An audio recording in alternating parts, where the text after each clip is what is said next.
What's going on, everybody? Hope you're all having a fantastic day today. Now, ladies and gentlemen, today I have a pretty darn good video for you guys because Sledgehammer Games has done something that is just absolutely phenomenal for the overall community. Now, yes, there was a recent update that I will discuss a little bit, but like I said, the real juicy details of this video is going to be fantastic for the future of Call of Duty.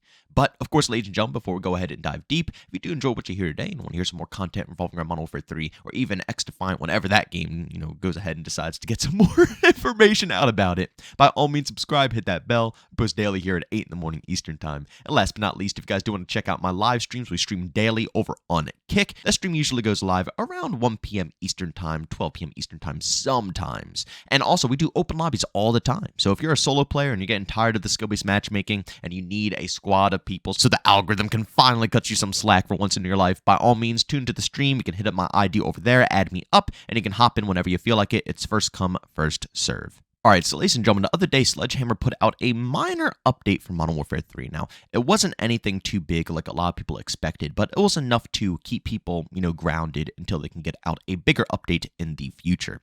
Now, they did go ahead and touch upon the slide canceling. For those who don't know, before this update, if you slide cancel a couple of times, it would completely cancel out your tac sprint. And again, I already made a video about this, but just to quickly summarize, this isn't the problem in Modern Warfare 2019 where, if you slide cancel, it regenerates your tac sprint faster. We're not talking about exploits here. No, the core foundation of Modern Warfare 3, once you run out of tac sprint, it should automatically regenerate. No matter what you do, running, sliding, sitting there and looking at a corner, I don't care what you're doing. At the end of the day, your tac sprint should regenerate. But if you slide, it completely canceled it out, making it twice as long to regenerate. So they partially fixed that. It's not completely there yet, but they did go ahead and confirm that they're going to further look into it and try to polish it off a bit more. But I will say it is a tad bit smoother, but hopefully with the next update, they will really nail it and make it, almost like it was in the beta, if not exactly how it was. I see other people saying it is like how it was in the beta, but I don't know. It still feels a bit iffy. I would love to hear what you guys think about it down in the comment section below.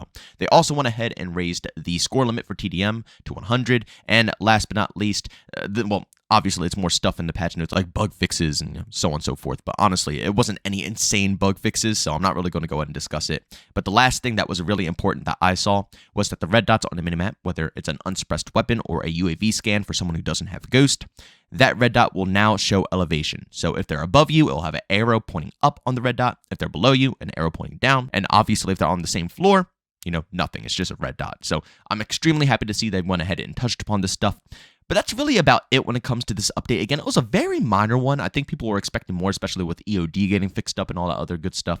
But they did confirm that they are working on stuff. And a lot of that stuff was going to be introduced in this patch update.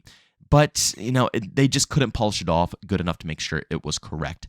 And honestly, this is huge to me, and I'm really happy that Sledgehammer's taking this approach because I'm so used to Call of Duty developers just forcing out updates, and they just turn out to be crap. For once in our life, we have a development team that is taking their time, and I know people are going to hate this. I know people are going to talk crap, but I mean, this is what I want out of a game. I praise X-Defiant all the time for, postponing the game and making sure everything is polished off and making sure all the bugs and problems are, good, and I'm going to do the same thing here when it comes to Modern Warfare 3. I would much rather them make sure that EOD works 1010% by the time it goes live instead of putting out like 10 different updates where they're slowly yet surely getting it better and then better and then better and then better. And it's pointless, right? Just make sure it's good before you get it out and we'll be all happy. So I'm glad that Sledgehammer is taking their time, and I hope that they keep doing this. I hope that they make sure they're patient when it comes to resolving issues.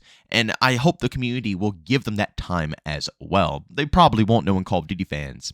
But as long as Sledgehammer proves to us that they care, I don't really see a problem with giving them the time to go ahead and fix stuff up. Also, while they're going ahead and fixing that stuff up, I really hope they put a huge emphasis, one, on the weapon balancing, which they said they are going to fix up the weapons. So I'm just really hoping that some of them become a little bit more useful than some of the other metas in this game. And two, honestly, the bone conduction headset or whatever it's called, I really feel like it needs a better purpose. So I'm hoping that they go ahead and readjust that along with Stalker as well. Stalker needs a massive buff.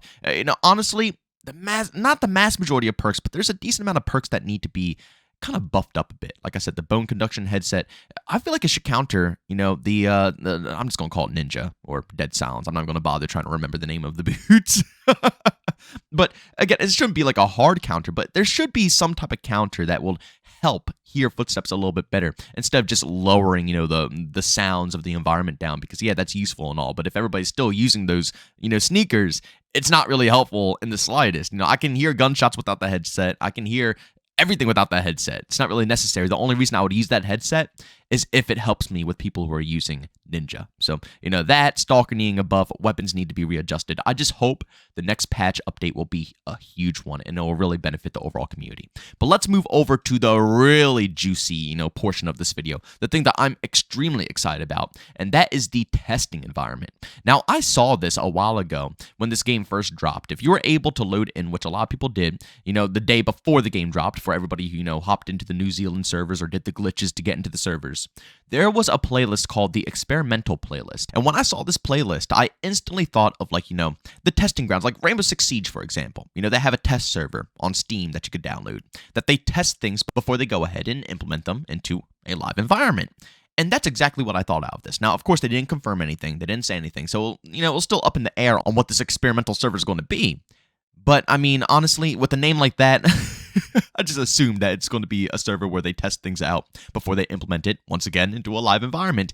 And now, yes, we have confirmation that that is indeed their intentions. Ladies and gentlemen, the first thing that they're going to go ahead and test out in this experimental playlist is outlines on the players' bodies. Now, I've seen good things, I've seen bad things, I've seen people complain like it's no tomorrow, and I've also seen people just absolutely claim that this system is horrible and that, the whole community doesn't want this. But my response is let the people decide. That's what this environment's for, so let people go ahead and test it out. I just really hope in this experimental server, they go ahead and have a in-game voting system. Don't make it something that you have to go on your computer or go on your phone. You have to understand the mass majority of people don't feel like doing any of that stuff. Even though it's not that much of a hassle, the mass majority of people don't feel like doing it. So to get a true number, a real number on what people want, you should have an in-game veto system. Only put in one thing at a time in the experimental server, and at the end of some matches, give them a little bit of, those feedback cards, those servers that you've been putting in with Modern Warfare 2, where you're asking if people are having fun. Do the same thing,